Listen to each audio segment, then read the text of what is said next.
باپو گھاٹ کے پاس ڈیفنس کی عرضی الرٹ کرنے کی خواہش، نئے ایئرپورٹ بھی تعمیر کیے جائیں۔ وزراء راجناتھ سنگھ اور رام موہن نائیڈو سے چیف منسٹر تلنگانہ کی ملاقات۔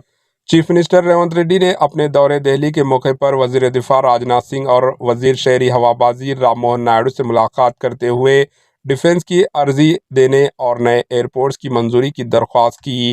ذرائع کے مطابق chief minister Revanth Reddy, deputy chief minister Bhatti Vikramarka, وزیر اتم کمار ریڈی کے علاوہ محکمہ بلدی نظم و نسق کے پرنسپل سیکرٹری دانا کشور کے ساتھ مل کر دہلی میں راجناتھ سنگھ سے ملاقات کی۔ اس ملاقات کے دوران چیف منسٹر نے حیدرآباد شہر میں واقع ڈیفنس کی 200 ایکڑ عرضی ریاستی حکومت کو حوالے کرنے کی درخواست کی۔ انہوں نے حیدرآباد کے باپو گھاٹ کے پاس مہاتما گاندھی کے مجسمے کی تعمیر کے لیے ڈیفنس کی عرضی دینے کی خواہش کی۔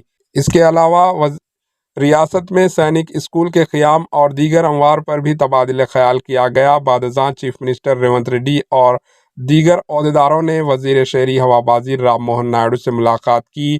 اس ملاقات کے دوران انہوں نے ورنگل کے ساتھ کوتاگوڑم، پیداپلی اور عادل آباد میں ایئرپورٹس کی تعمیر کی درخواست کی۔ انہوں نے بتایا کہ تلنگانہ ریاست ایئرپورٹ کے قیام کے لیے اچھا مقام ہے۔ ورنگل کے مامنور ایئرپورٹ کے لیے 253 ایکڑ عرضی حاصل کرنے کے لیے 205 کروڑ روپے کی رقم حالیہ دنوں ریاستی حکومت نے جاری کی، جس کی پیش نظر جلد سے جلد ایئرپورٹ کے قیام میں اقدامات کیے جائیں۔ بعد ازاں مرکزی وزیر رام موہن نائیڈو نے میڈیا سے بات کرتے ہوئے کہا کہ تلنگانہ میں ایئرپورٹس کو ترقی دینے کے معاملے میں حکومت سنجیدہ ہے۔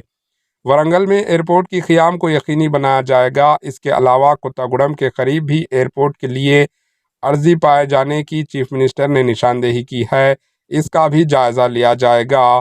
بہت جلد پیداپلی کوتاگوڑم میں ایئرپورٹ کی قیام کے سلسلے میں تکنیکی ٹیموں کو روانہ کیا جائے گا۔ مرکزی وزیر رام موہن نائیڈو نے کہا کہ پیداپلی ایئرپورٹ کے قیام کے سلسلے میں چند مسائل پائے جاتے ہیں، تاہم ان کا بھی جائزہ لیا جائے گا۔ رام موہن نائیڈو نے کہا کہ ورنگل ایئرپورٹ کے لیے حصول عرضی کا کام جتنا جلدی ہوگا اتنا جلدی تعمیری کاموں کو شروع کیا جائے گا۔ Bureau report AHN news. AHN news کو لائک کریں، شیئر کریں اور سبسکرائب کرنا نہ بھولیں۔